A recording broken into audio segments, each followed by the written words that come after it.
Happy Monday, everybody, and happy St. Patrick's Day tomorrow to all of our great listeners around the world. Today, it's a Trip Report show, but it's also a Mike and Scotty G show, and it's a long one. This is the one where Mike and Scott talk about his cruise last week on the Disney Wonder. Scott's first time sailing the Disney Wonder, but he was just on the Disney Magic in the last year. So we compare the two classic ships, and we talk about his Mexican Riviera itineraries. We talk about going to Catalina Island, which, spoiler alert, Scott loved it. We talk about going to Ensenada and some great excursions to both destinations, an amazing sea day. And you know what? We just tell a lot of stories throughout the show. It's a little bit of a longer show, but it's what you get when you get Mike and Scott together sharing stories. So we hope you enjoy this next hour and 20 minutes of the Be Our Guest podcast. Thanks so much for joining us for the show. Don't forget, today's podcast always brought to you by the Magic for Less Travel. We're standing by to get you on your favorite Disney Cruise Line ship, get you down to Walt Disney World or out to Disneyland, even seeing the world with Adventures by Disney for no additional cost to you. Check out all the details today over at themagicforless.com. Please also use our Amazon affiliate link. It's beourguestpodcast.com/Amazon. Every purchase supports our podcast over there. And you can support us on Patreon. It's patreon.com/beourguestpodcast. Thanks to everybody who already supports us there. You're our all-stars. Can't thank you enough for that. You can support us as well this week. And when you do, you get a bonus show called Mike in the Midwest. Come over. We'd love to have you this week. Patreon.com/beourguestpodcast. Ready to take a trip to the world? You found the Be Our Guest Walt Disney World Trip Planning Podcast. This is where your memories come front and center on our podcast stage.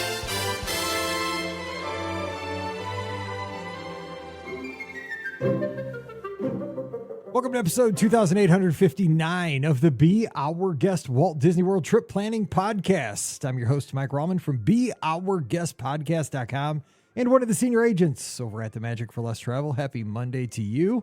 Hope you're getting ready for a great week and happy St. Patrick's Day, a day early to everybody.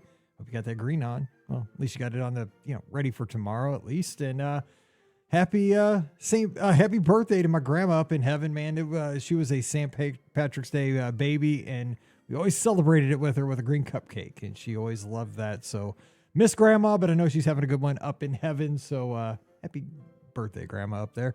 And we're going to have a great podcast for you today because it's Trip Report, but it's also a Mike and Scott show, and glad to have him back. Not that I was stalking him on Find My Friends and in the Discord with all the great San Diego content, all the Disneyland content, and all the Disney Wonder content, but we're glad to be back together on a podcast, Scotty G Must See Adventures, where you have to get over there and subscribe and like and have all the fun. Check it all out. It's awesome. Scott, glad to have you back. What's going on, buddy? Glad to be back. And I just have to say this right now because I know you're kind of against this, but when you're filling out your best podcast bracket this week, as you know, it's the March Madness, you got to have Be Our Guest Podcast going all the way. Make sure Be Our Guest Podcast is winning the title, because who else would win the title? Dude, at least if we come up against Kansas, we're taking them out. If we come up against anything from Kansas, please vote us. We don't want to be negative, but I was trying to think who's the Kansas of the Disney podcast world. We're not going to say who that is because we're nice around here, but tread lightly. But make sure when you're filling out your podcast bracket that Be Our Guest Podcast is going all the way. And let's just say the Be Our Guest Podcast again is marking you safe. What's that? They put on Facebook. You have been marked safe from another year of bracket podcasts on the Be Our Guest Podcast. We are not doing brackets, but every other podcast you listen to will match up. What is the 64 best attractions at Walt Disney World? Let's find out. And it'll be the same thing as it's been for the last 25 years. Because there's not much difference. So we're just going to chug right on and just do our thing. It's never going to do a trip report like we always do.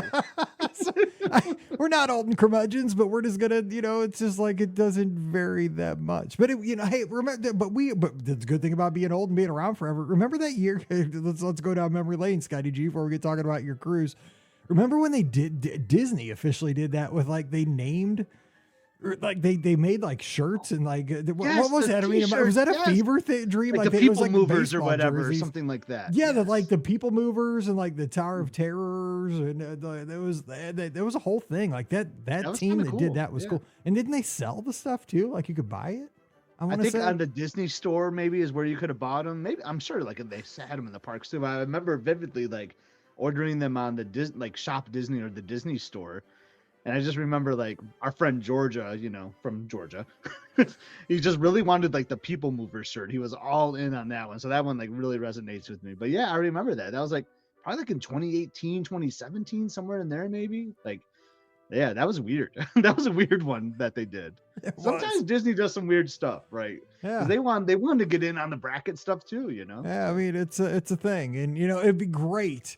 It'd be great if my daughter's team is still dancing here on a Monday, but I mean, you never know. I mean, upsets happen. It's March Madness. I'm wearing my UIC stuff as we're recording here before the Valley Conference season starts, and I did tell her because I'm wearing this before their tournament starts. She goes, "Good. I'm glad you're not wearing that on the day we play because I'm a jinx." So she says, "Good. Glad you're wearing it today, not tomorrow as the tournament starts." I'm like, "I'm thinking of you. Will not wear it while you play." So there you go, Paige, helping you out. All right, let's talk about your cruise. So we have a lot to break down. We're not going to talk about everything today because otherwise it'll be a long show. We'll come back and talk Disneyland on another show because I know you have a lot of thoughts about the 70th anniversary. You got to see Paint the Night again, got to do some new stuff.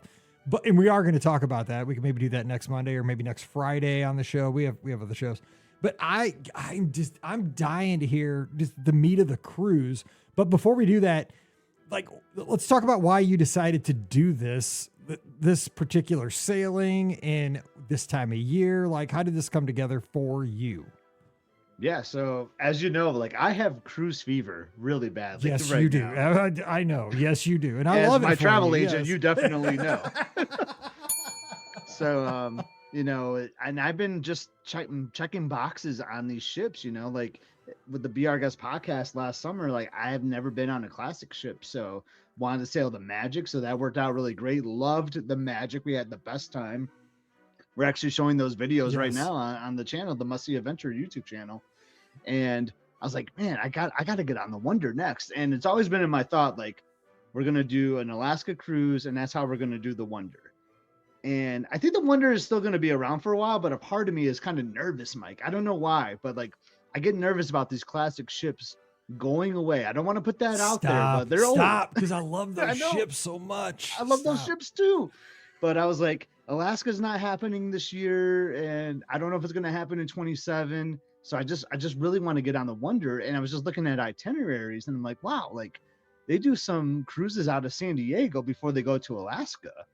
And I was looking at Emily's spring break, and it's like at the last week of February, and I'm like, wow, that's interesting. They do a 4-night sailing out of San Diego the week of Emily's spring break. We could do we always talk about land and sea trips, right, in Florida, where you do a few days in World, then you go on a cruise in the Bahamas, you go to Nassau, Castaway Cay. Like, we can kind of just mimic that, but do it out west. We can go to Disneyland for a couple days and do a cruise on the Wonder, and then go to San Diego, which is a town we absolutely love. So like, how about we do the Florida version that we do sometimes and just do it out west over spring break? So that's how it all became to be. We can check another box, do another classic ship, do the Wonder, which we still plan to do the Wonder on Alaska because we really want to do that trip. But it just gives us that cushion or that comfort knowing that we have done the Wonder now. We can say we've done it because, well, you'll hear that at the end of this. I think I might want to do the Wonder again because it's a pretty darn cool ship. But yeah, so that's how it all became to be. Which I thought was interesting because when we talked, offline, because we've been talking about this cruise ever since you got back, and you're helping me actually with another guest because I haven't done this particular sailing. I am going to do this sailing. I've already talked to my wife. She's all in. So we're going to do this probably in the fall. Because your pictures, your whole experience, I'm like, I got to do it because I love the classic ships. But you gave a lot of parallels, like you just mentioned, and I don't think Disney even sells this, that there is a lot of parallels to, Port Canaveral, Walt Disney World, that land and sea experience, but they don't really ever, I've never heard them even talk about, that kind of experience where you can get a little Disneyland experience and do a Disney cruise out of San Diego. But I mean, how challenging is it for you to go to, say to get to the port in San Diego and Disneyland? I mean, like, compare that to the Port Canaveral Walt Disney World experience. What harder? So it's a easier? little more. It's a little more challenging just because of there's a lot more people, right? In Southern California, the traffic is a little busier. So I would say just but you could take like public transportation too, right? There's like a train that could connect you to San Diego to Anaheim. We actually looked at that like 10 years ago when we made our first trip out to Southern California. But you could rent a car, right? And I know not everyone is comfortable renting a car and driving in that traffic. I'm okay with that, but there is like public transportation you can do. But I would say it's about an hour and a half on a good day. Mm-hmm. So I would say plan for 2 hours. So as you can see, like that's a little bit further. That's a more of a stretch. Yeah, about twice that. No, a little less. Yeah, than Walt Disney World to Port Canaveral, but it's definitely doable. And how we did it, I know we're not going to talk about the Disneyland part, but we flew in on a Friday night to San Diego. I just want to make San Diego kind of like our base airport. Mm-hmm. We could have flew into Anaheim and then maybe drove to San Diego the night of the morning of our cruise, but I just wanted San Diego to kind of be our base airport. So we flew into San Diego, then drove to Anaheim that Friday night, and then stayed the night there so that we can be fresh, and then 2 full days at Disneyland first, and then drove back to the port Monday morning. Is kind of how we did it. And the traffic honestly wasn't too bad for us. We just put in a buffer for time, just make sure we had time to get there for the port, especially because we always say be there early for the port. That ship is going to leave without you regardless. But so we had all the time in the world on Friday because we weren't going to the park that day. So we were able to take our time, stop at In-N-Out, things like that. Gotta go to In-N-Out, right? Dude, my dad talks about it nonstop, and I'm like, stop, because I never get it hardly. Because even when I go to Disneyland, I take an Uber and I can't tell them to stop. I wish I could. Yeah. Yeah. But yeah, so like, but it is interesting that they don't advertise that more, because I really think it's doable, and you just do a couple days, right? And then you do your cruise for 4 nights. The problem is like they just don't constantly sail out of San Diego like they do in Florida, and I think that's probably why, right? Because there's always ships sailing out of Port Canaveral where there's not always ships sailing out of San Diego. It's probably why they don't promote it as much. Yeah, because it's like a more random kind of schedule. That's a good point. So now let me ask you this. So we are going to talk about Disneyland. Your stay at the Tropicana, Good Neighbor Hotel, all the stuff. Like I said, we're going to do a separate show on that. So let's talk about the pre-embarkation stuff. So how was the airport experience at San Diego for folks that are not experienced with that? And as far as getting to the port and the port experience at San Diego, as far as scenery, ease of getting on the ship, you had a car. So like dealing with the car and that kind of stuff. How was it all as far as walking onto the ship? So I love San Diego, and I love that whole hub there. So I don't think you've been before, Mike. I'm not. But God, so when you go on this cruise, it looks like my jam though, because I love airplanes. I love any kind of transportation, like the boats and the airplanes. I told Pam, I kind of want to go with you whenever you book this cruise. Like I kind of want to be your guide a little bit, because I just want to see your reaction to San Diego. Because I think in Soarin', like the original Soarin', like they do that little San Diego part. I'm like, oh yeah, there's a bit of which I saw at Disneyland. I know we're not talking about Disneyland, but yeah, you did, because it's it's their festival, California thing. So that whole hub where like the airport is and the port is just so cool. I think the airport is really nice. It is a very busy airport, and if I recall right, it's just one runway too, which is really interesting. As busy as that airport is, it's just one runway. So if the pilot kind of like misses like their timing, they have to like kind of like circle back all the way around. It's kind of interesting. And there's flights coming in and out like every 90 seconds. And it's right by the port. And if you're like hanging out in the Little Italy area of San Diego, those that have been will know kind of what I'm talking about. You're seeing planes taking off and landing constantly. And it is the coolest thing. Like you'll just be like at an outdoor restaurant, just like having a coffee, having a cocktail, having a slice of pizza or whatever, just hanging out outside, and you're constantly seeing planes coming in and taking off. And as a plane guy like you are, I think you would absolutely just love it. It is the coolest thing. And then the thing is, that's right next to the port too. So how we embarked the ship. So we did drive from Anaheim, but we didn't want to deal with parking and like pay for a rental fee for our car for those 4 days. So we actually dropped the car back to the airport. So it kind of felt like we were a new flight in a way, right? So like we almost landed at the airport. So we actually took an Uber from the airport to the port, and that was really easy. And it was because they're so close together. Like is it closer than Lauderdale? I was supposed to say Lauderdale. Like it was closer than Lauderdale's airport. Yeah, it's even closer than Fort Lauderdale. Yeah, nice. Okay. Actually. Yeah. And that was a quick ride.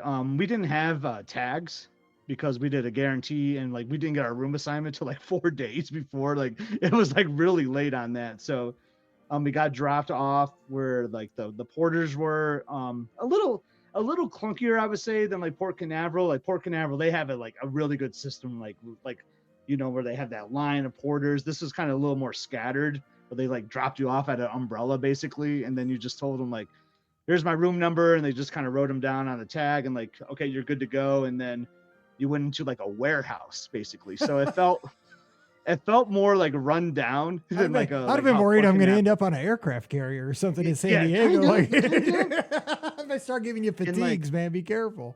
Yeah, it felt very warehouse like. Actually, I know you haven't been here either, but it reminded me of like when we sailed out of Southampton in England. Mm-hmm. Like it was very, very. I got a very similar vibe to that.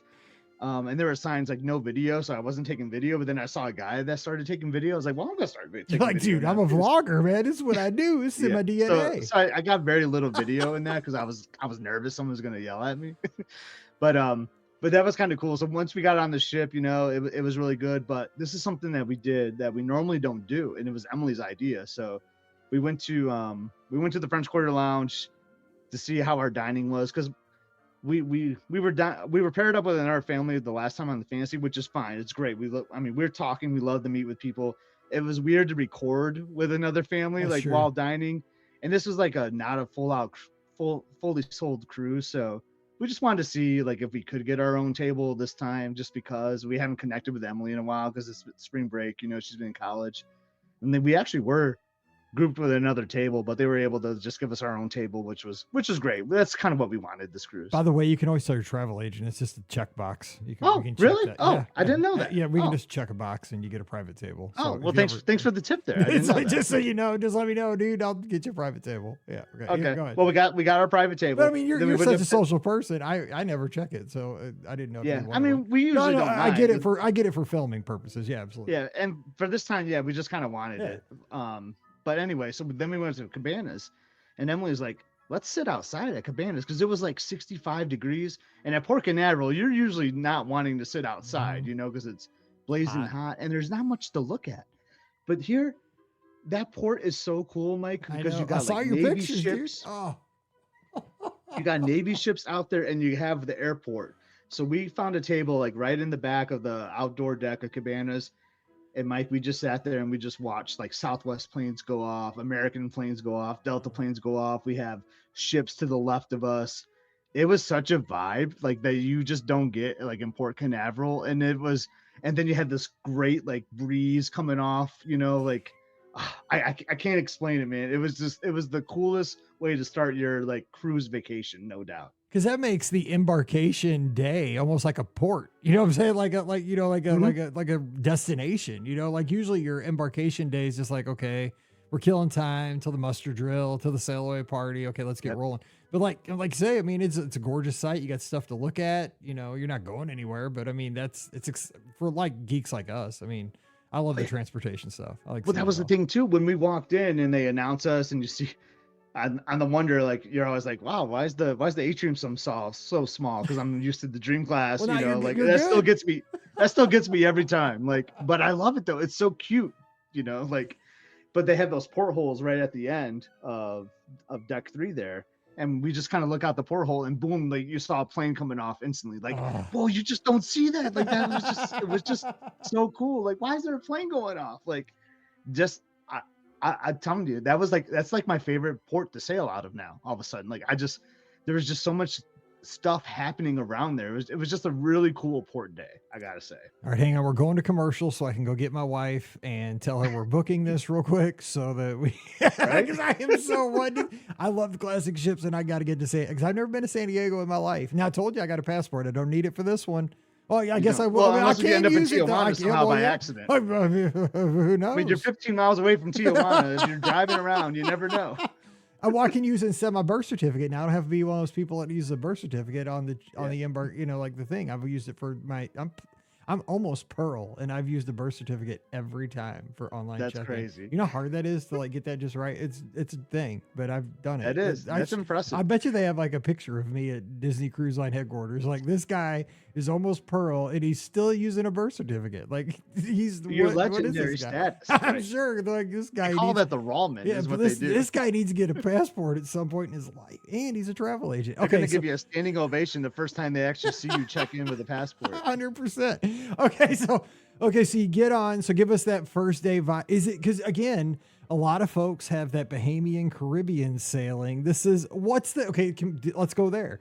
What's the comparison to a Mexican Riviera cruise vibe compared to a you've done European sailings, you've Royal Caribbean, you did the Norwegian sailing. What's this vibe feel like as far as embarkation day, sail away party, all that stuff with the muster drill? So I'll tell you this, like, I felt that like there was a lot of first time cruisers on here. Really?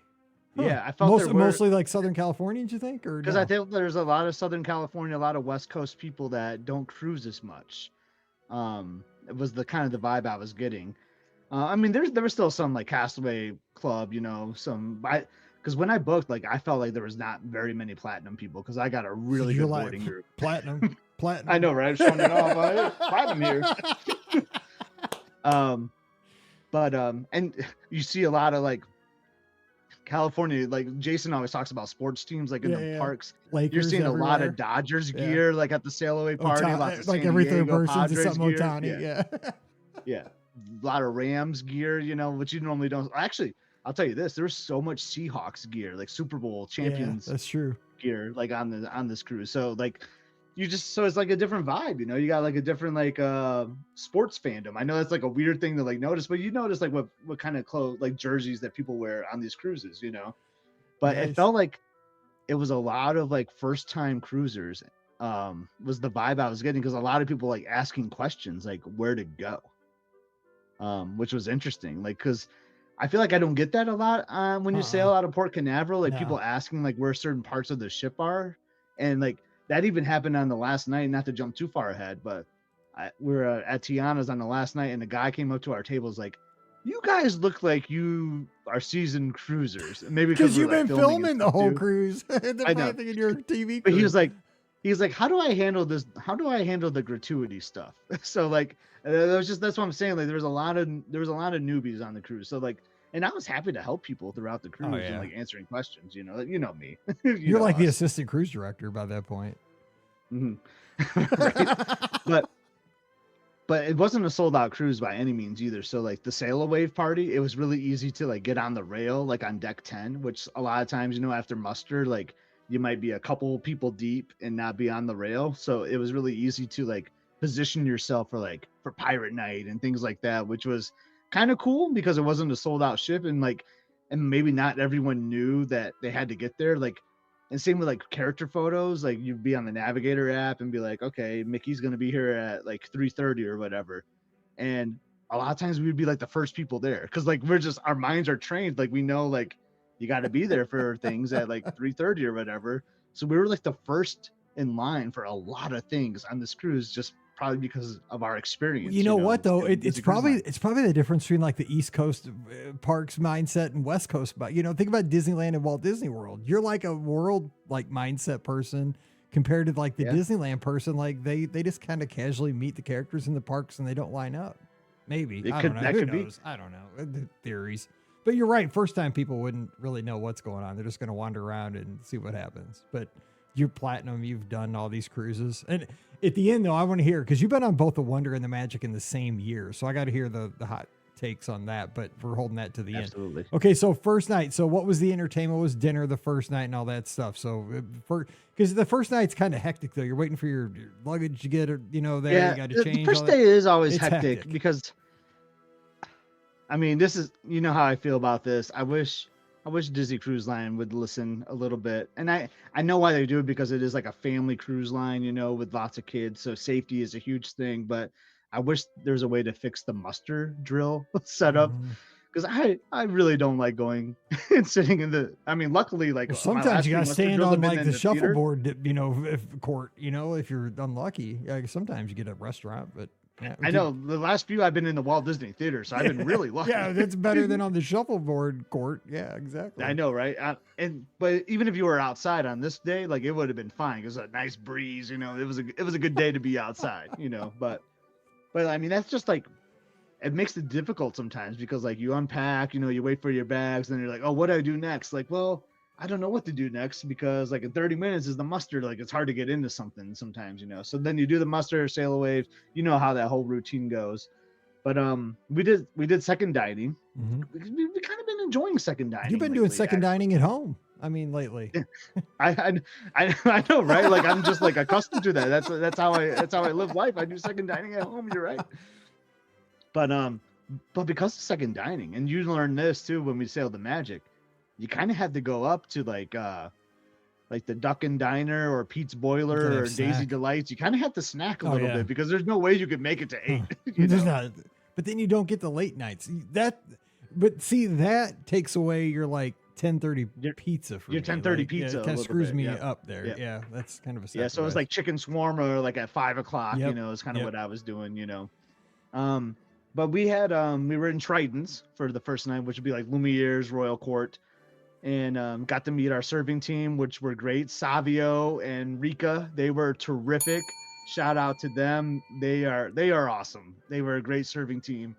Got to really get along with them. But I love the restaurants, okay, on the classic ships. We talked about this when we were on the Magic because you can see the entire restaurant. And you pointed that out in the latest Must See Adventures. Like, I know you kind of went around and Emily pointed this out. Like, you know, in the larger ships, you see like half the restaurant from your point of view at your seat. And like you were showing, you panned around the restaurant, and that is the entire restaurant, which makes it feel like a real restaurant on land. And I don't know why, but like mentally, it just makes it feel more comfortable.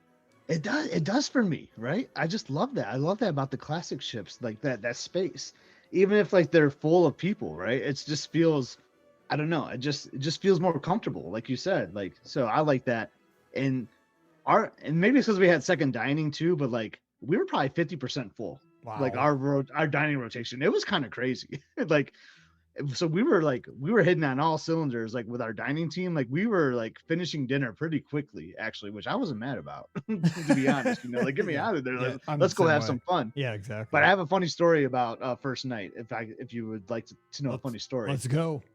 So we're doing a trivia. Oh, we won our first trivia, by the way. We won the first trivia of the entire cruise, which was general Disney knowledge in the D Lounge. We took it down.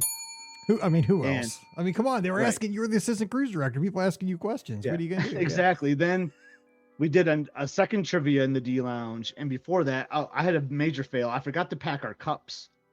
No way. You mean these? Yes.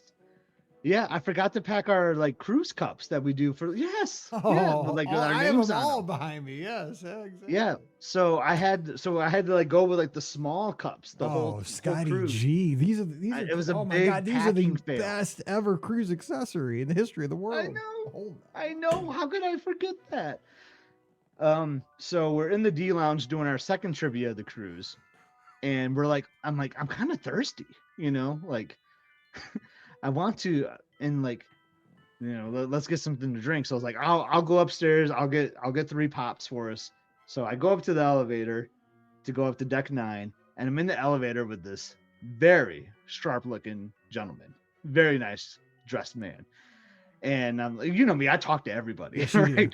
So like, I just want to know his story. I'm like, oh, like, dang, dude, like you're looking good. Oh my and he's like, oh yeah, thanks. And I'm like, and then I get out, like he's still like going up. So I'm like, so he's going to Palo, right? Because Palo's on 10. I'm getting off at 9.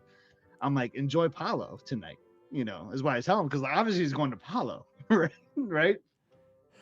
So we have dinner, you know, like I didn't tell the girls this story, you know, I come back with the 3 cups, blah, blah, blah. We play trivia, have dinner. And then we go to Cadillac Lounge, which is like Keys. Yep. And there's a piano player in there, as you know, I have an old fashioned, we're talking and all this. And all of a sudden this guy starts playing piano. It's him. And I look up there and I'm like, that's the guy. Because like I recognize the outfit and everything. I'm like, that's the guy that I told him, like, enjoy Palo. That's the sharp dressed man. Oh, He's it like, cracked me up. elevator And, like, guy. What tune would you like me to play on the keys for Yeah. you? So his name is Joel Fernandez. Terrific guy. He's Oh. awesome. And I was smiling the whole time. Like he saw me, he winked at me, a I'm couple sure he times during did. the I'm set. sure he did. And then afterwards he came over and I was like, do you remember me? He's like, yeah, the guy from the elevator. The guy for the elevator. Yeah. So him and I became best friends, the I'm rest of sure. the cruise. I'm Me, sure the he piano told guy. that story a few times. I mean, he had a day off, but so he probably did like 3 sets for 3 days. I probably saw like 7 of the 9 sets. Stalker. I mean, like, dude, he was, I know, right? He was Stalker. awesome. We always stalk people on cruises, though. Like, once we find somebody like that we enjoy on the cruises, we stalk them. I mean, that's just what we do because we're like, oh, dude, you're a great bartender. You're a great act during the cruise. Like, we'll come see every one of your shows. That's just how that's how we show. This is them going to we be a appreciate them. theme you're going to hear, Mike, when you compare things. I found Cadillac Lounge to be better than Keys. Okay. Because I remember from way back. Dude, Yeah. By the way, Cadillac Lounge used to have fluorescent Missouri on the carpet. I have a picture. Are you serious? I have a picture of me and Mallory laying on the carpet because it used to be called Beat Street down there. Okay, now this was before like it went into dry dock a long time ago. The adult area was called Beat Street, and like it had a Route 66 theme, and the carpet throughout the whole thing was like a map of Route 66. And I'm laying on the carpet with Mallory, and there's a dot. I don't know why they picked fluorescent like on the map, but there's a dot of fluorescent on the carpet. We're laying there pointing at it. It's like my old. That's a great memory. That's awesome. But it's right next to Cadillac Lounge. We were back because I'm like, we're going into the adult area because it was like in the morning, right before anything was happening. I'm like, we're getting a picture. But Mallory's like, so it wasn't called like After Hours then, like that. No, area? it was called It was Beat called Street. Like, but it was still called Cadillac Lounge back then. But it was called Beat Street. Yeah, that's cool. Yeah, okay. That's I'm pretty awesome. sure I love learning that stuff. Yeah, it was either Magic. One of them was called Beat Street, either Magic or the Wonder of the adult area, because they had different names. Anyway, so Diane's got a question for you. Did you see as much like Disney gear for the people walking around this like West Coast cruise you do like on the Port Canaveral cruises? Because she says in Port Canaveral, like the cruises out of Canaveral, everybody's in Disney gear the whole cruise. You did after the first day, because I think people like may have underpacked because it was a little chilly, so everyone was snagging up those like that quarter zip long sleeve, and like everyone was buying up the gear like in the gift shop. So you started seeing a lot more of it after that day. But I think we might have been the only ones that packed any Disney gear. Like Liz packed all her like Disney sweatshirts from previous cruises, but I think you would have seen. You did not see as much like ahead of time for sure. That's a great question. That is a great question. Okay, so I bought a rare thing right here. I brought my my towel animal. I saw you talking about that on the Discord, and there was that you could only get one per stateroom, right? And something about like one per address or something. Yeah, one per stateroom. Even if you had like even if you and I were like in a stateroom together, Mike, like different addresses or whatever, we could still only get one per stateroom. Kind of crazy. That's great. Yeah, because I remember we were on the Destiny. They had a ton of those things in December. I wonder why there's a shortage now. Like they didn't have any limitations on them on the Destiny. It was like little like is that the elephant guy? Like is that what that is? Like the little it's like from the commercial. Remember, like guy, or he's like a little. Is he an elephant or something? Is that what he is? Or Evie? I don't know how you. Little tall guy. Okay, so we gotta get going. So shout out. I'm still on day one. Yeah, I know. So we gotta roll. Okay, so it's where do you go the first full day of the cruise? So we go to Catalina. Okay, so talk about this. It's my favorite port that I've been in the U.S. That's what you said. So, to me, kind of, and I've never been here either. Mackinac Island, like possibly. Yeah, very Mackinac Island. So there are cars here. Okay, there's cars on like Mackinac Island, but a lot of golf carts, which we rented a golf cart, and I highly recommend that to anyone that goes to Catalina. There are a couple spots very popular, like right off the port or right off the dock, that you can rent golf carts from. So we booked an excursion through Disney Cruise Line that was at the Casino Theater. So I don't know if you know anything about Catalina. I mean, as a Cardinals fan, you might not care too much about this, but like the Wrigley family like is all over Catalina Island. Like they like own this island basically. Like never there's heard like of a them. Wrigley mansion they own, like the Casino Theater we went to. Like they're all over the place. Yeah, never heard of them. Yeah. You never heard of them? So we did this cool excursion, got to learn this history about this theater, which was really neat. And then we went and had lunch at this place called Luau Larry's, which was like this tiki bar kind of place, right up our alley. It was super cool. But the golf cart excursion was so cool, Mike. So we rented a golf cart for 2 hours, and then they gave you a map, which kind of like took you like through the outer perimeter of the island. And we just like drove up this like huge hill to start, and then you just got stunning views of the ship. So there's a good information to know. So there's no dock here, so you tender at Catalina. So that's part of the reason why we wanted to book an excursion too, because it kind of gives you like priority, so like when our excursion time came, like we were getting the first tender boat that was there, so which was crucial for us, or else like you might have to wait depending on what time you're trying to get off for a tender. But they were pretty good with the tender boats. They had two kind of running constantly from the aft side and then the forward side pretty regularly, it looked like, all day. So that was really good. But the shots, Mike, that we had from the top of that mountain, like my God, they were. I saw them. The only other similar shots that I've had were when we were in Tortola at the top of the mountain there, down to the Fantasy. The ship we were on, but they were the same thing. I was like, oh my, they're postcard shots. Like they're just like, exactly. They don't look real. They look photoshopped. Like they're that good. You had some of those in Norway on your Norwegian cruise where I swear, like when you send those to me, I'm like, they're not real. I'm like, those are not real. Like they're that good. Yes, it reminded me of our day in Olden in Norway. Yes, there were a couple times I'm like, that is not real. Yeah, and so this was just so cool. So we just drove around on this golf cart. Like we stopped and they had like little like lookout points on the map that you can go to. There was like this garden you can go to, and there was like this golf course. It was like the most western golf course or some, I don't know, like the oldest golf course west of the Mississippi or something that we like went to and like looked around. Like it was so neat. And then we had that for 2 hours, and then there's a miniature golf course. You know us, we love mini golf. So then we played mini golf. We went through the shops. It was neat, and definitely had Mackinac vibes. Like you were saying, there's like ice cream shops, fudge shops, and all that. Like just anywhere you looked, it was a stunning view, like houses on the hills or whatever. It was neat. Like you could have they had like a little beach, so you could have kind of made it a beach day. We weren't trying to do that because early March, like it wasn't going to be like the best beach weather. And I'll just tell for the listeners, it looked really rocky too. Like I don't know if I would have wanted that to be kind of like a good beach excursion. I'd rather just like walk around, do the golf cart, and kind of make that my day, honestly. But it was stunning. I researched it a little beforehand, and I was like, oh yeah, that looks like it's gonna be really awesome, and it blew my expectations. And I had kind of had high expectations. It was so neat. It's my favorite U.S. port. Like it just blew my mind. It was so good.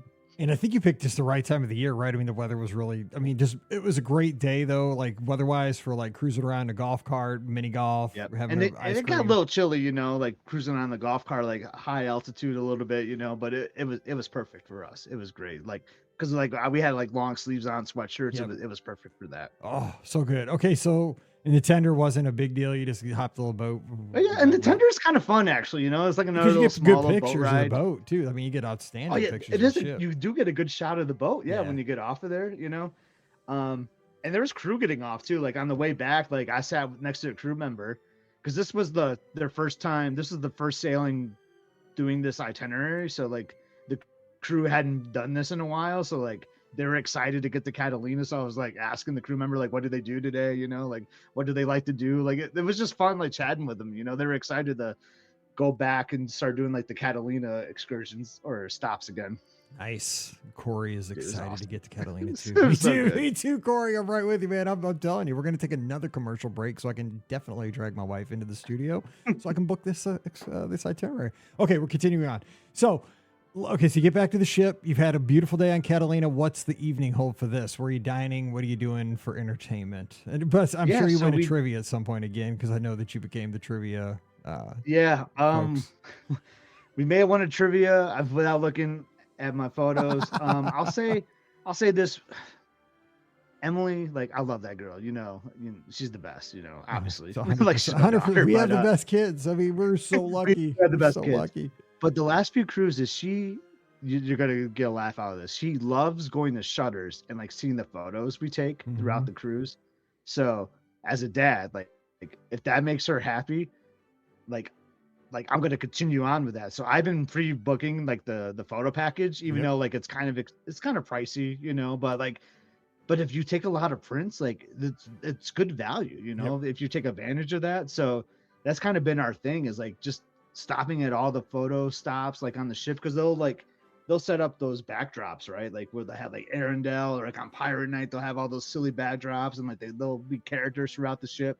So we do a lot of that before dinner. That's a nice thing about second dining, is that you can kind of hit up a lot of that, especially if you skip the show. We skipped the show the second night because it was Frozen, which we've seen Frozen before, like on the Fantasy, I think. And the first time was Golden Mickey's. Oh, you got to see Golden Mickey's, dude. I'm so jealous. I love Golden Mickey's. You know they had Golden Mickey's on the Wonder Ride. I saw that. I'm like, I know some people don't like Golden Mickey's. I love. Was Ensign Benson Golden Mickey's. still in the show? First show we ever saw on any cruise ship. On the Dream was the first show we ever saw. It's so good. Was Ensign Benson still in the show? And like, Ensign Benson was still Bob there. Iger So they don't still? cut the Bob. They don't cut the Bob Iger no. anymore. It's Captain Minnie. Minnie Mouse. Now that's who they cut to. Still so because I joked. I was like, is it going to be Josh tomorrow? Yeah, I was wondering how they're going to do that. Yeah, but Ensign Benson, man, that old. I still remember that show is so good. It's so good. I love the Golden Mickey. So we skipped the show that night and like did a bunch of photos, because she gets a kick out of going up the Shutters and just like laughing and looking at the photos. I think we had close to 200 photos. Shut up! You did. See that makes it worth your money, though. That's though. not a Key stop or anything, you know. So that's kind of impressive. That is impressive. Holy smokes! You must have got some good ones at dinner. They kind of had they didn't have many characters. Like they had way more characters on the Magic. It was kind of interesting. There was no Chip and Dale at all. Never once on the cruise. You could not find Chip and Dale. That's weird. Which was interesting, because we like Chip and Dale. That's really weird. Yeah, and like Mickey Mouse was only ever in his captain or his pirate outfit. Same with Minnie. Like it was kind of, they didn't have many outfit changes. So I mean, it was fine, but like it was interesting. There was like a little lack of characters. That is strange. Why? That's a good. Yeah. That's an interesting take. Yeah. I would not. Yeah, but we went to Animators night 2. The old animators. Fun. I love the old the white and black and white animators. I do too. I love that show one. At the end is so good. So good.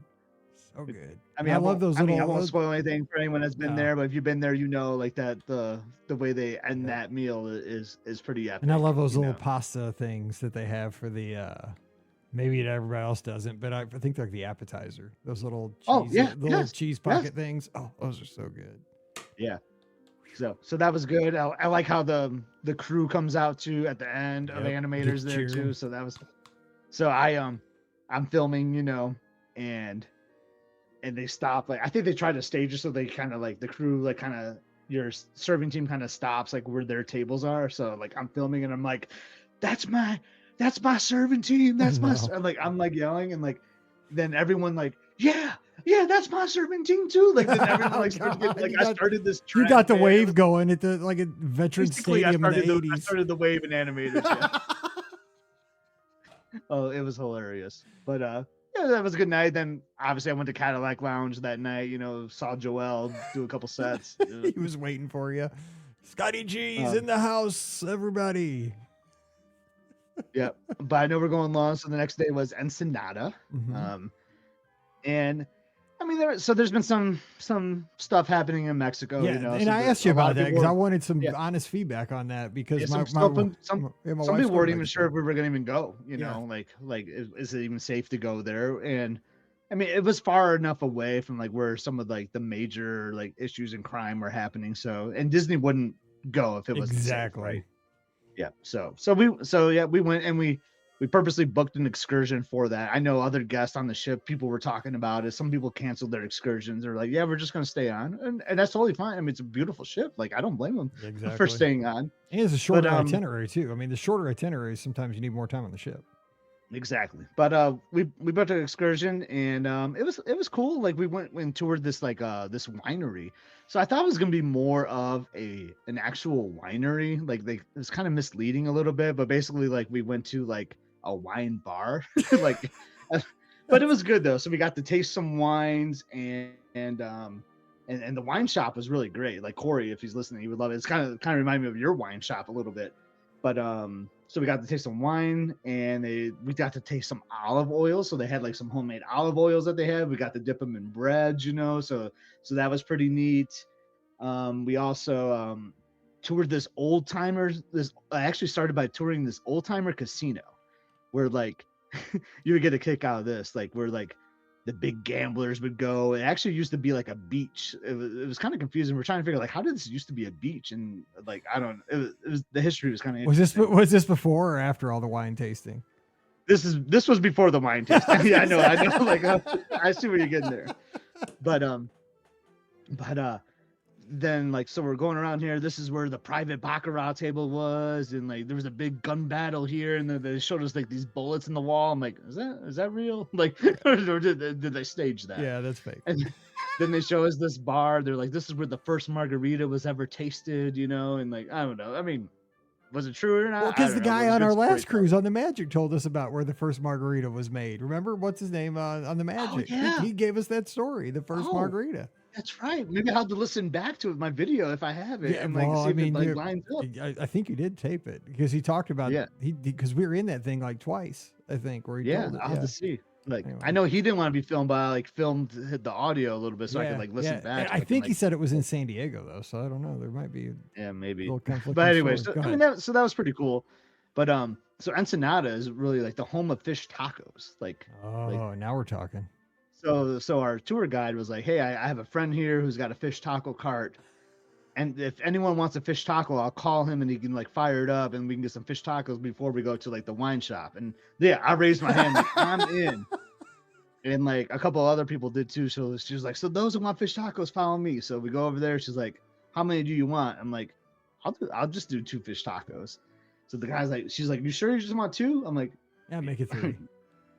No, I was like, yeah, I'll just do 2. So he's making them blah, blah, blah. They look really good. I mean, kind of small. That's probably why she was like, sure you just want 2. And like, so like, I'm trying to figure out like how much are these things going to cost, And like, he comes out, he's like, okay, that's $4. I'm like, what? Just $4 there were $2 each for these fish tacos. Oh my gosh. Like I was like, yeah, I could have done like 20 of those things. And they were good. They were so good. Oh, I'm sure they were. Oh my gosh. They were just like out of this little food truck, like in the middle of town, man. That's always the best, so though. good. Yeah, it's always the best. Like, oh my gosh. Oh. But it was funny. Our tour guide like went back there and started cooking them too. Like I was like, is this like our side hustle or something? Okay, stop. Now another commercial break. Pam, we got to book this cruise. But yeah, so that was good. So and then we had some time on our own. So we were like in center town, kind of. I mean, you're gonna get like people talking to you, like, oh, come check this out. Like, oh, do you want a cigar? Or do you want this? You know how that goes, right? So I hate that Nassau. Yeah. Yeah, it had a Nassau vibe. We went and bought these cool hand glass, like margarita glasses for me and Liz. Like I mean, it was cool. Like it was made right there. Like someone like handmade them in Mexico. They were only like $7. like it was crazy. It was like crazy cheap. And Emily got this cool like art thing. So we wanted to shop local too, because like this is kind of cool. And like I know these people like work really hard. Yeah, I do like to do that. I just don't like to be haggled. Like I don't even mind to pay like even more. It was the haggling on the street that bothered me. I would pay more. Like just tell me what the price. I don't want to be like begging and like just like if there's a price on it, I'll pay it. You know what I'm saying? Because I understand like you guys work hard and this is how you make your living. I just don't want to have to go through all the like people begging me to buy stuff. Like I will buy because I understand this is how you make your living. I'm just uncomfortable with everybody begging. The haggling on the street like is what gets me the most. But but we went in like every shop and like tried talking to the owners. I mean, Emily and Liz speak really good Spanish too, so they would like chat with them a little bit. And then this is where I kind of felt bad. We went to a Starbucks because like I like to collect the mugs. There you go. You're not shopping local there, brother. Not having the mug, and then we still got coffees. I'm like, oh, we probably could have found like a local coffee shop, in Boston. And that's where like I felt the most guilty. That's all right.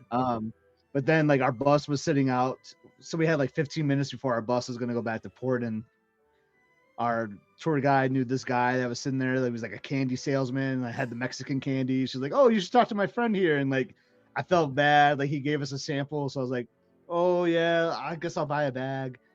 And then And then I was like, oh, maybe I should buy 2 bags. That's exactly me. We are so alike. I'd be like, dude, he gave me a sample. I got to buy 3 or 4 bags. Yeah, it's So like, I'm gonna buy for everybody. buy 1 bag. I'll buy 2 bags. And I was like, how much? It was like $25, and it was actually I didn't think it was actually. I thought it was gonna be less based on like everything else we paid for, you know.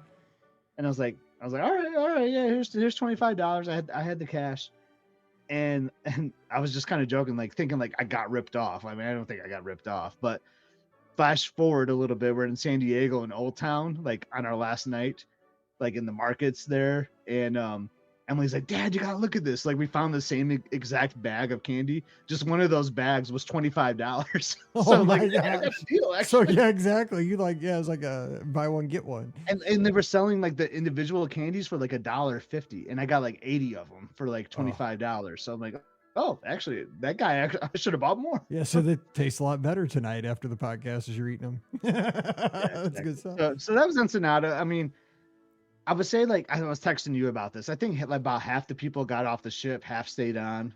So it kind of had like a Nassau feel there. Like, I'm glad we got off because it was a new to us port. We'd never been there before. We wanted to explore and we wanted to see it. If we do this cruise again, will we stay on? Maybe not. But explore and see more of the ship, maybe. But I'm glad we got off and and do some exploring. Maybe we would get off again next time. But we were safe. We were comfortable the whole time, and I think it's totally fine to get off in Ensenada and do some exploring. Yep. And on your advice, I think if Pam and I go, we'll go do a DCL excursion. And because like I said, I've never been there. I want to see new places, and that sounds like comfortable, maybe not every time, but first time for sure. Yeah. Okay. And it was like $45 or something. It wasn't too bad. We got like a bunch of wine tasting. Like it wasn't bad. I love trying stuff. And you know what I like is the local tour guide. Like it gives you a little, like I love that. They're like, I know a guy that'll fire up a fish taco stand. Let's like that. That to me is like just as much of the experience as the like we're in a wine shop doing this, because then you're getting like, I mean, that's the flavor of the town. And the guy selling the candy that he made, I don't know where he made it, his house. Exactly. Or whatever. And like that's the lady great. behind the bar was just telling like how they make the wine, the history of the wine. Like, yeah. And it was intimate, right? It wasn't like, it was like 100 people, and there was like our group of like 20 to 25 people, like, and like, you just, you can't put a price tag on that, right? That's like good it was so good. Okay. So real quick, before we get into the rest of the cruise, he says he's sailing the Wonder in May. So just a couple months here, getting excited. Is the shawarma on the pool deck like the Magic? Did you get a chance? Exactly the same as the Magic. Yep. I've had both this year. Well, summer 2025, March 26th, so within the last year, exactly the same. Okay, Kyle, you're good. Okay, we just had to get that. Hey, you got questions? We'll give you answers right in the middle of the trip report because we do this live here on the podcast. All right, Scott, continue on. Okay, so you get back from Ensenada. No, we're good. We're good. I mean, we're hanging out, so it's you and I. We can do whatever. So go ahead. What else? It's Pirate Night. Okay. Pirate Night that night. So, which Liz was like, I wasn't sure if they were going to do Pirate Night, because we're used to like pirates in the because it's pirates Riviera. in the Caribbean, exactly. Like we're not in the Caribbean. But it was Pirate Night, and typically we like to book Paulo when we can for dinner that night. And now that Emily is old enough, she's 18, we can do that. So, and we wanted her to see, because I assumed that the Wonder Paulo was going to be very similar to the Magic, right? It should be like the same layout, and it very much is. And I mean, it's great experience as Paulo, right? Yep. I mean, so that was really great. I do love that open kitchen, like how they do that on the classic ships. That Paulo is really nice. I will say I think I like the Magic one better, like just the way, like because I was watching like my vlog of the video and I showed like these like colorful lights like on the ceiling, like on the Magic. Those like little circles, like the bubble kind of things. Yeah, that's not on the Wonder one. It's very only like on the Magic. White. Yep. It's just very plain Jane, like on the Wonder. I don't know, like, are they like refurbishing it or something? Like, I don't know, but I will say like I liked the Magic Paulo better.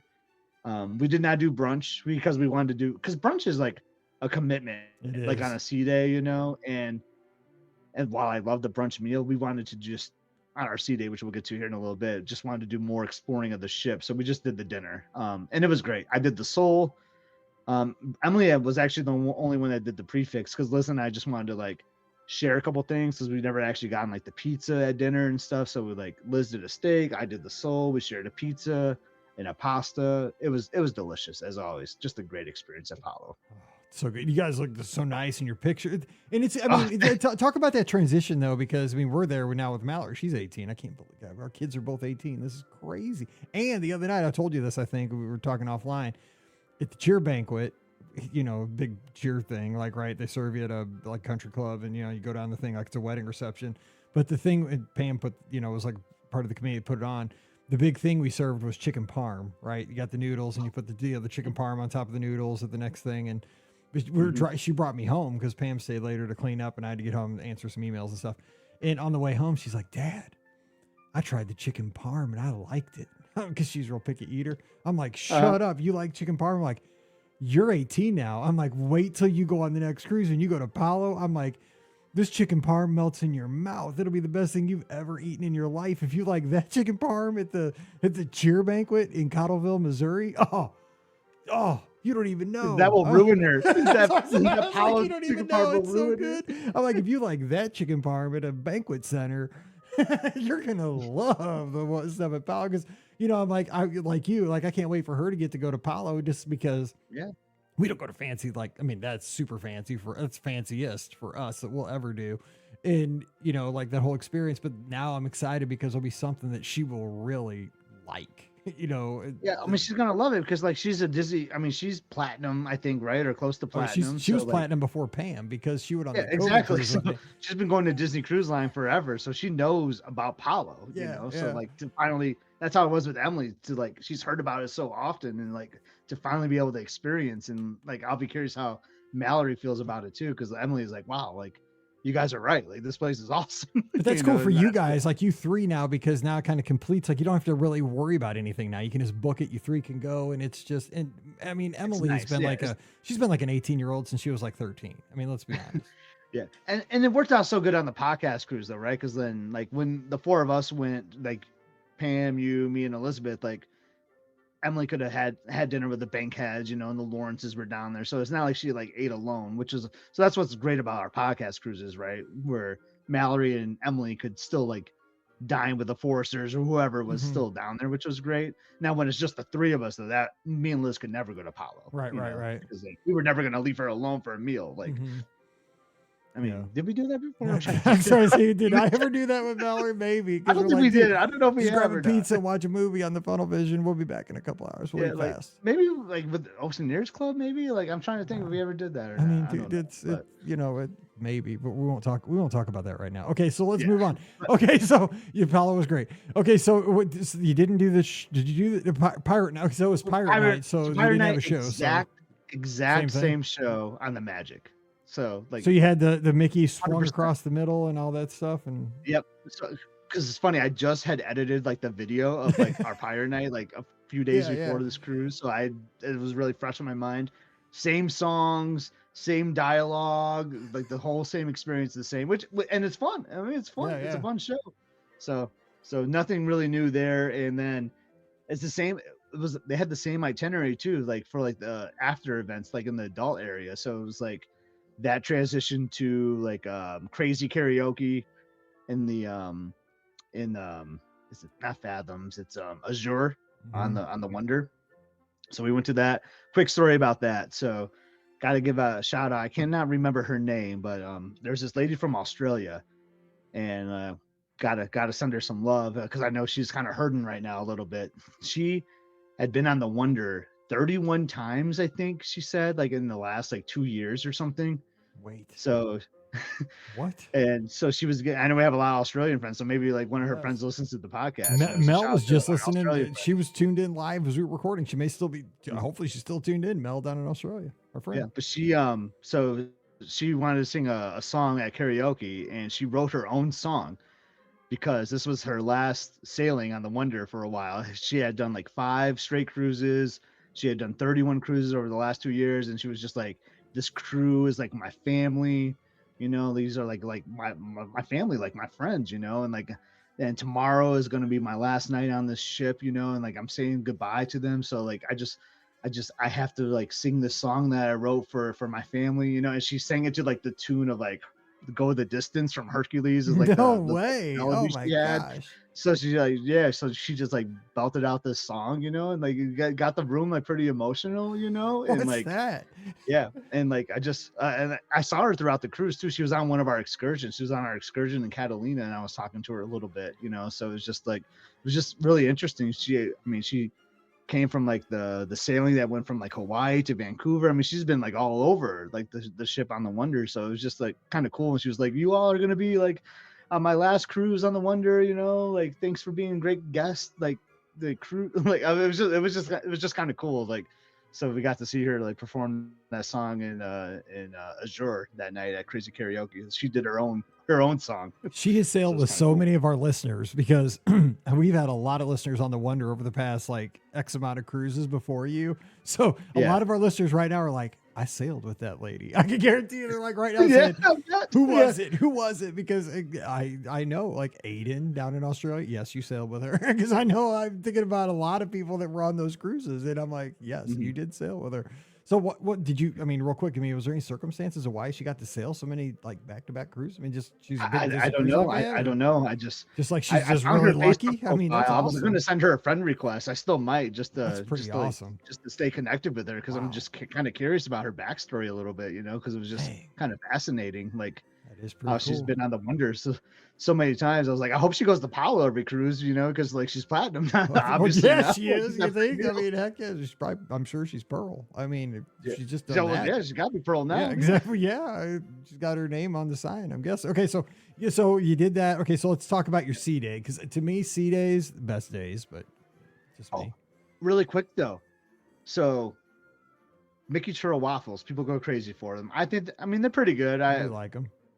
I like Dude, them. they're Mickey People go waffles with really nuts sugar. for them. I don't go as nuts as most people do, but I like them. I enjoy them. They're usually like on that last day, most sailings, Yep, or like the sea day or last sea day. castaway key day sometimes. Yeah. Yeah, or yeah. But it was Ensenada. I think it's because we were in Mexico. Oh, because they're kind of And like churros. Yeah. Yeah. that threw people off, Mike, because a lot of people were like, why didn't they do churro making waffles on this cruise? Like you went to the Facebook group, like I don't understand why they didn't do them. Like a lot of people didn't go to Cabanas on Ensenada Day, Oh, and that's when they did them. So a lot of Wow. people were thrown off. well, you got to always Yeah. check. I mean, you never know. Yeah. That was another that's a good thing point. too. A lot of people complain about that, and they complain that there was no Mickey bars on this cruise either, like for like kids desserts in the dining room. And that was true. Yeah, Now Because- now that's a crime. I'm sorry, dude. I think it's because That's they a just didn't crime. have the stock because they came from Vancouver, like from where like the ship was coming from. They just that didn't have a makes sense. supply of them yet because it was like Ah. the first sailing for this itinerary. They just didn't have a supply yet. is Dude, what I if you heard, need to but- drop those things like in a box from a helicopter onto the top deck into the goofy pool, you got to make that happen. Like that can I don't know how you don't have Mickey bars. Dude, if on that the thing Disney has to ship, have man. a big crate, you know, like how they used to like, I don't know, was that a movie like Operation Dumbo Drop or something where they dropped an Yes. elephant with like a parachute? Like that's got to happen with Mickey bars. Like you cannot have a Yeah. Disney Cruise Line ship without Mickey bars. You got to make it happen. Yeah. I don't know, but yeah. So anyway, because I was just thinking like, oh yeah, that last day sometimes it's Mickey Churro Waffle Day, but it wasn't because it was at Ensenada. But yeah, so we went to Cabanas, no Palo brunch for us, and yeah, it was just a chill day. You know, just I love sea days. They're the Aren't best. they I the mean, because best? you don't have any stress about like when are we going to get off the ship? What are we going to do? When are we going to get back? And we're going to clean up. Like it's just let's just. But like find I stuff still like to do. wake up early, you know, and my do girls too. kind of hate me for that. And because I love the photo package, right? Like my girl Emily wants to go to Shutters and see all these photos, so I booked the Royal Gathering, you know, You which for did. those that don't know, like the princesses will meet like in the atrium. It's You it's a changed cute the total. thing. You changed the total average age of the people that booked the Royal Gathering Oh, by yeah, like, we by totally like did. 10 years. So I booked the Royal Gathering, and that was at 9 a.m. So we still had to wait. I still had to wake up my girls early. They kind Oh. of hated me for it. Yes, they did. No sleeping in. Oh my gosh, but like there was a family. There might have been like four groups in front of us, but they're all like cousins and stuff. So they took their photos separate in front of us, and the last princess was Tiana. And they all wanted to do like a cousin's photo with Tiana at the end because like they would have all like gone through them, and they asked the cast member, "Can we bring everyone back for like a cousin's photo?" And they were kind of like, yeah, I guess, like because they just didn't want to hold up the line. But like I mean, come on, Disney, just let them do it, you know? Yeah, And like totally. they were like, yeah, do it.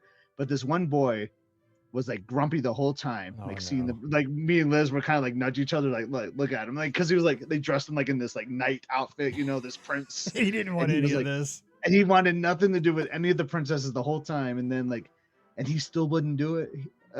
If they're listening, if they're listening, I got lots of entertainment out of this watching this kid. Like, I'm not saying this in a negative way because it was funny to me. And but he wanted nothing to do with it, and they were trying to bring the boy back in for the cousin photo because it was gonna look so cute. Like, and then the mom just wanted him to be in the photo so bad, and he wouldn't do it. And then finally, the mom just like held him in the photo. So, and I said to Liz, "That's gonna be a great photo when they look back at it." That's what I was 10 gonna years say. from now, That'll be a they're gonna better photo. wondering- If he would have just been standing there smiling, not a remarkable photo. But Yeah. in 15 years, that picture's way better with And him. they're gonna be wondering "Ah." like, why was mom in that Yes, photo? yes, those are way Why better are all the memories. cousins here? Oh, But why yes. is mom in it? Yes, that's way better. And hopefully he's got like just a scowl. Exactly. Yeah. Oh, it was so entertaining to watch. But yeah, so we did that, and then went to Cove Cafe, you know, because you can just be so chill, right? Yes, I saw your coffees that morning, dude, with the little stamp on top, and I was like, "Oh, yeah, I'm it was having so a good. Coke The Zero." Jack Jack diaper dash. We Yep. did that in your honor, I Mike, appreciated because- that. Yeah, betting on the babies. But but and it was fun. I think we've only really watched it in passing. I know how much you enjoy it, and like we talked. We might even did a hit on the vlog about like how much you enjoy it, and like we thank you for it, introducing us to it because we thought it was great, and we had a great like entertainment team on this cruise too. The whole crew. I was gonna give a shout out at the end of this podcast. Like the crew is incredible on the Magic. I mean, on the Wonder. They love on the Magic too, but they love the ship. They're passionate about it, and they just do a really good job. And like that entertainment crew though, they were so into the diaper dash, and there were so many kids that signed up, Mike. They had to do 3 heats. I love that. I Before love when they have to heat before them they can out. get Yeah. to the final. But there was this kid, Hank. Dude, I named love after, these like, names nowadays. Like, dude, a little baby named Hank. Did he come out like well, smoking he a was named cigar? after like the whale or whatever, like in Finding Dory, I think it was a whale. Definitely named after in Finding Dory. And like the dad is like holding him, and he's like already got his like he's already on the He's move, and the revving. dad is like holding him in the air. And the mom brings a remote control from the stateroom as like the target, you know, at the end, Yeah, which was yeah. I thought was hilarious. And they're like 3, 2, 1, go, and Hank is like like 3.2 seconds, like he was in the first heat. We all said like no one is beating Hank, like no one can beat Hank. And then the next heat runs, and the next heat, and there was a couple good people who were like I still got my money on Hank. He's well rested because he was in that first Yeah, heat. he was. That's a You know, prime like, spot. Like, Number I feel one bad seed. for the person that won heat 3 because they got to go Yeah, right back at that's it. They got to take disadvantage. Hank again, and Yeah. Hank, you know, he's back out there. He's ready to go. They got the remote. Boom, set a world record again. Like, I mean, Hank was unstoppable in the Jack Jack diaper dash. Like, it's so entertaining. You should get, you know, That they should bring back all the number ones like at the end of the year, like to have a diaper dash off, Could you imagine like that? You get like a like a discounted cruise, you An know, not a invite. free cruise, but like a placeholder kind of discount or something. placeholder. Yeah, exactly. Yeah. Or I the like that. diaper dash, like at sea challenge or something. That'd be The awesome. best of. That would be so good. That'd be so good. I mean, you know, Disney's in knee deep with, you know, DraftKings, and you know, we can bet on it.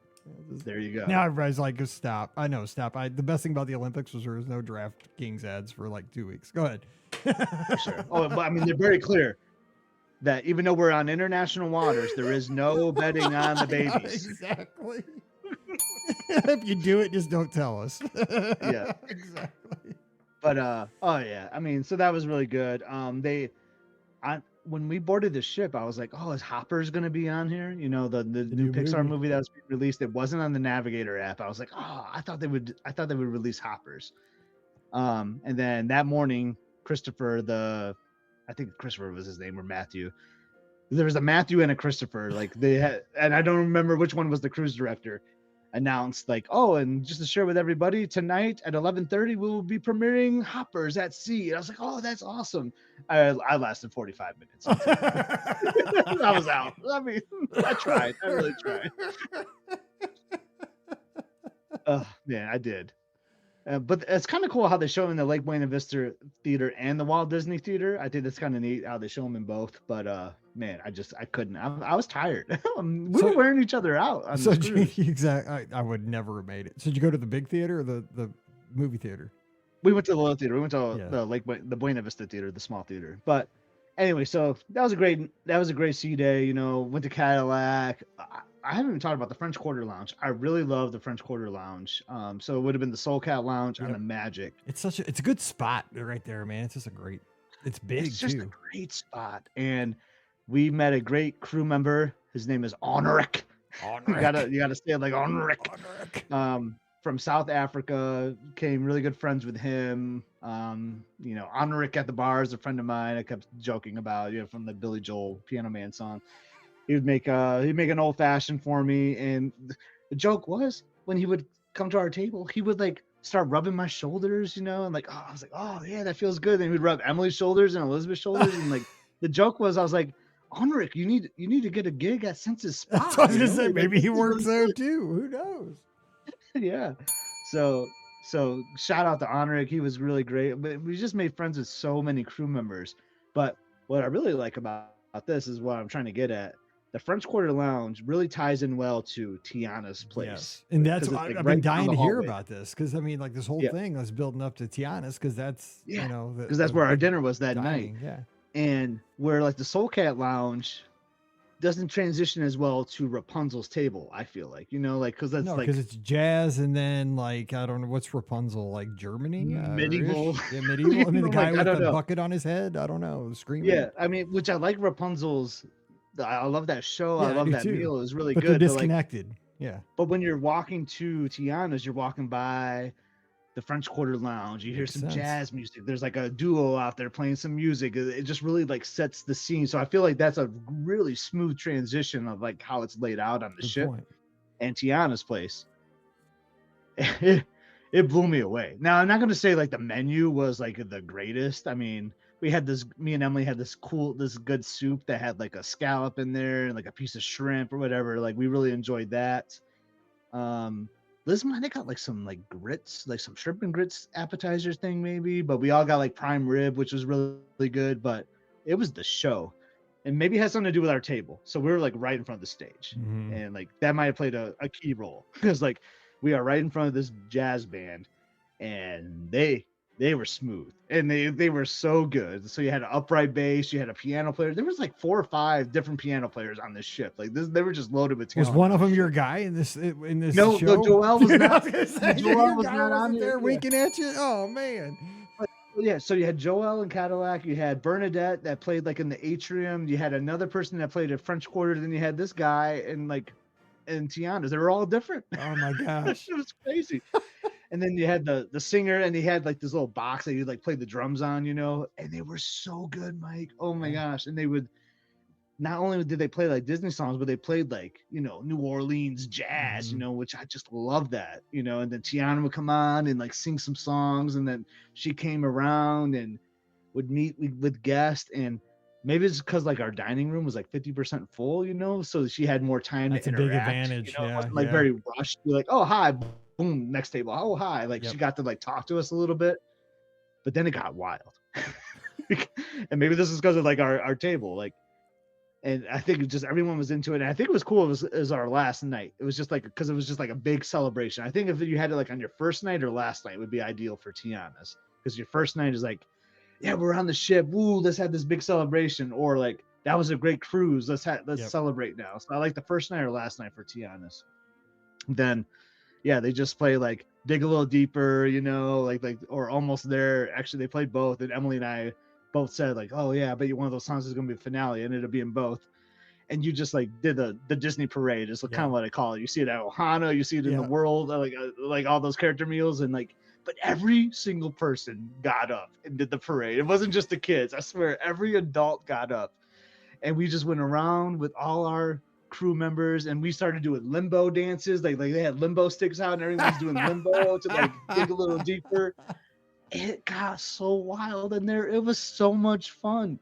And this was second dining too. This wasn't early dining. This is 10. Yeah, 10:30. I know. This is like 9, 10 o'clock. Yeah. people are like tired from the cruise. You know, your luggage is out already being taken off Oh, the yeah, ship. yeah. Basically.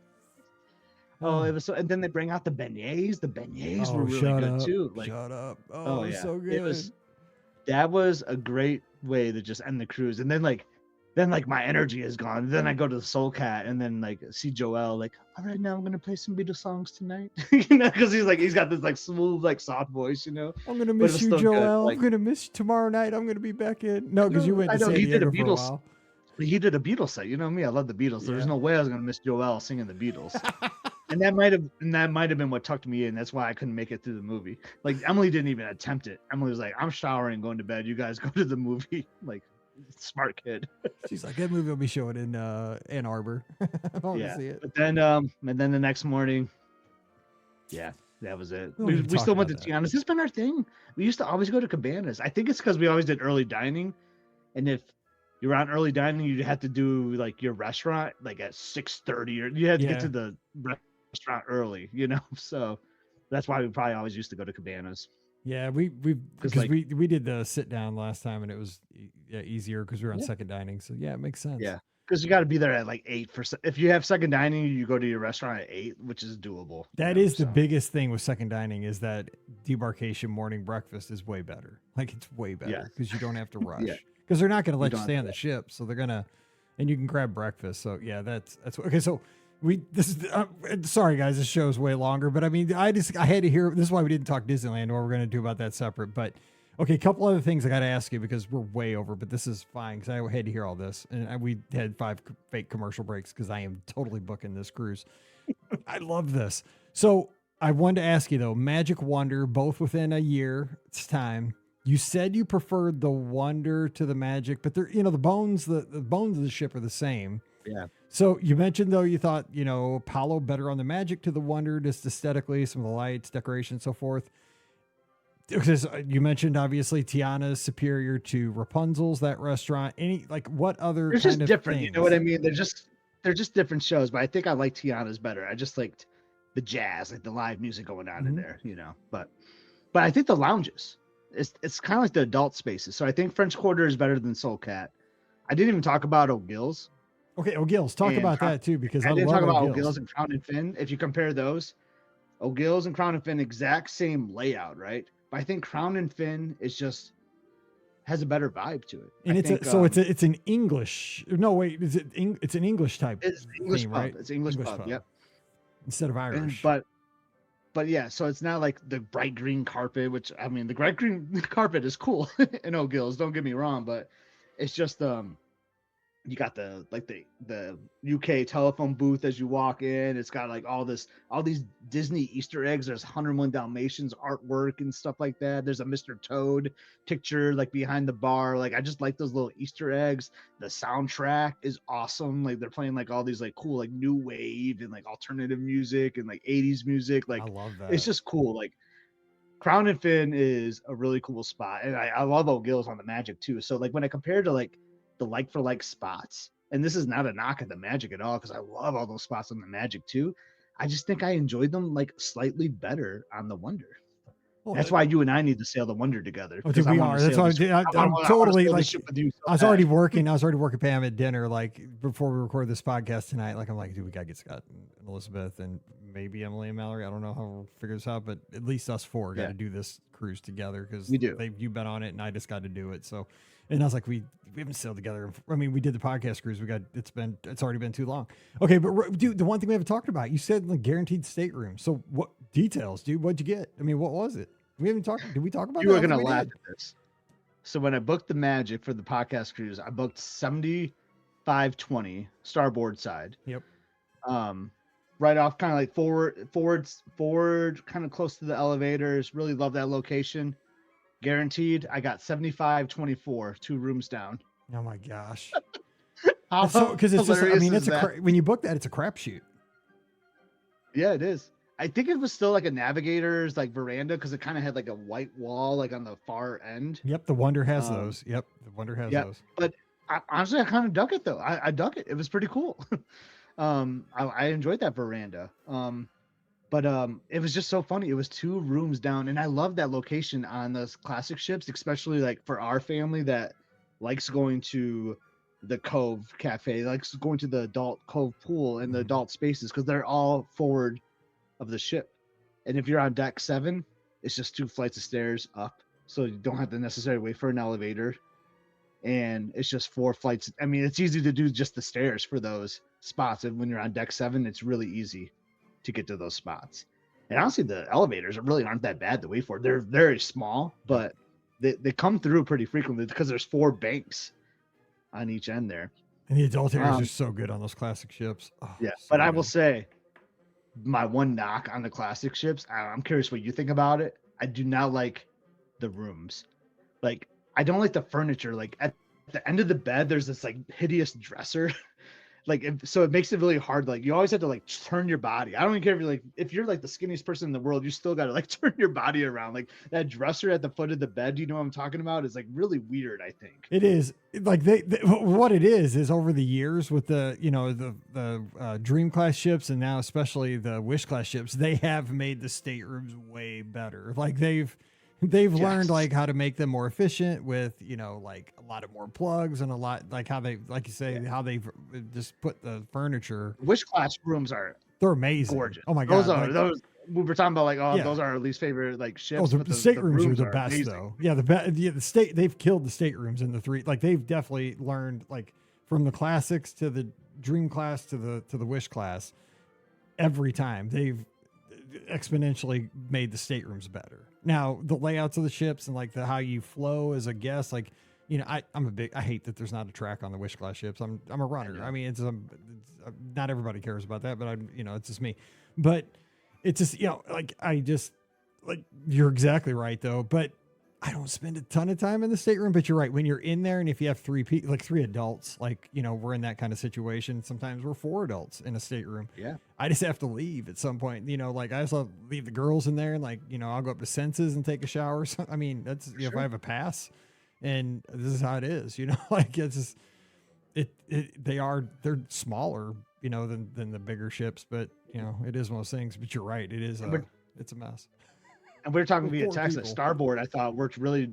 That would be my choice for this itinerary because of the gorgeous sunsets we got from our veranda. Like, we were on the sunset side basically every time we left port, and they were just stunning. And you can see like seals from our, like, we caught seals from our room like every night, like sailing out. Like, yeah, you can go up to deck 9 and watch that too, but there's something about just like being in the privacy of like your veranda and kind of watching it too, which is pretty cool. Yeah. I will say, just let me clarify what I just said. It's not bad to be in a stateroom with, I'm just saying, like, you're going to be jammed in there in the classic ships. We're fine. But when you have like 4 adults and 3 grown women, and you're all trying to get ready for dinner at the same time, that's when it becomes a challenge. I'm just saying, then that's why we get the veranda, because I just hang out on the veranda. Same. Or I go, if I get done early, I go out into the veranda and close the drapes, and they can all get ready, or I just beat it. Like, you know, because like you have the split bathroom, so one person could be in the one side of the bathroom, one person could be in the other side of the bathroom, the other of the 3 can be like getting ready in the main part of the stateroom. I just have to beat it or be on the veranda. And so that's where the challenge is when you have a wife, a 29-year-old daughter, an 18-year-old daughter, and you're the dad. You get booted. I'm just saying. So, or just get. That's kind of why we booked the veranda, because like we don't spend as much time on the veranda, I think, as we'd like. But I spend the most time on the veranda because I'm out there when the girls are getting ready. Yeah, that's exactly. That's like, first thing in the morning, and I get up time. early too. Like, I get up before anybody else, so I just go out there and I videotape and take pictures, and it's so nice. And then listen to the waves. Oh my God. And Pam's always like, I don't like being out there when it's dark. She's like, it scares me. I'm like, whatever. I love it when it's dark. Same. I'm like, dude, we're paying extra for this. What are you talking about? Anyway, it's so good, dude. I love this, Scott. Thanks for taking the time, man. This went awesome. long, man. I have so many more stories. We'll talk about them on the live show. Hey, I do 100%. Dude, I could go for another 2 hours. I love talking to you, man.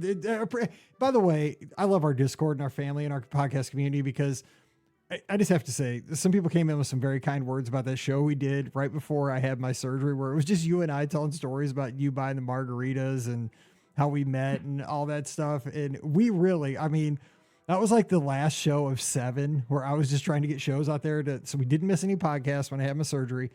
And we're just like, dude, I don't know what we can talk about. We were tired. I was like, let's just tell some stories. And everyone was so kind. Like, we love those shows. Do more of those. So thank you guys for being so kind, because we have a lot more. Like, I just saw a picture go by on my digital frame here in the studio. It's Scott sitting in the barbershop at the Harmony Barbershop at Magic Kingdom. Like, we got our hair cut, like in the 2 chairs one time, got the stuff on our hair, and we have all kinds of stories we could still tell. There's a story of us at that at the Grand Floridian where the girls got their hair done. We're like our heads are in the shampoo sink. The sink, the golden garden trellis, it was called, or something. Yeah, something trellis, ivy trellis. I think. Trellis. Yeah. So I think it's a Bibbidi Bobbidi boutique now, though. Yes. I don't think it's back. Anyway, if we got to stop, if we're going to do it again, it's going to be 2 hours. Okay. Yeah. So we'll do another podcast like that. But I want to say thanks to everybody, because it warmed my heart that you guys enjoyed that show. All right. So we will have, Monday? We're going to have a live call-in show this Sunday night. Scott will be joining me, and give us a call if you have any questions about this cruise. Scott has all that. We'll talk about Disneyland on a future podcast, maybe Friday. We'll see if we can get that in. But it's coming to you soon. And don't forget, today's podcast brought to you by the Magic for Less Travel. We're standing by to get you sailing out of San Diego with Disney Cruise Line and any of the other itineraries. We'll get you a nice onboard credit for that cruise. Walt Disney World, Disneyland Adventures by Disney as well. No additional cost to you. So check out all the details today over at themagicforless.com. Please also use that Amazon affiliate link when you shop online. That supports our podcast with every purchase. BeOurGuestPodcast.com/Amazon. And thank you so very much to our Patreon supporters. You're the all-stars that make all this happen. Thank you so very much for that. You can support us as well, just $5 a month. And for that support, you get a bonus show called Mike in the Midwest. Coming over, it's patreon.com/BeOurGuestPodcast. You can give me a follow on social media at BeOurGuestMike. That's on Instagram, X.com, and Threads. Scott is in those same places at EpScott. Give him a follow today at EPSCOT. But the place you got to go if you have cruise fever, I'm telling you. Cruise fever is, if you have it, you have to go to Must See Adventures on YouTube. Scott, just tell us a little bit about the channel, because I'm telling you, there's so many cruise videos right there, and the Magic, the Wonder, sister ships, a lot of parallels there right now. And this stuff will be coming out here soon too. I'm sure you took a lot of stuff to pop out here very soon, right? Oh yeah. I took a lot of video of the Wonder, but if you like what we're talking about today, go check out Must See Adventures, because we're showcasing the sister ship, the Magic, right now. And you see Mike. There was a comment today, like the Wonder, our meal at the Wonder did not have hatless Mike in it, because if you want to see Mike without a hat at Palo, go check out Must See Adventures. Mike, that's what everyone's talking about. You without a hat and dancing. Well, I mean, we were my favorite part of the episode, though, for real, is like you and Emily like in sync dancing at Pirate Night.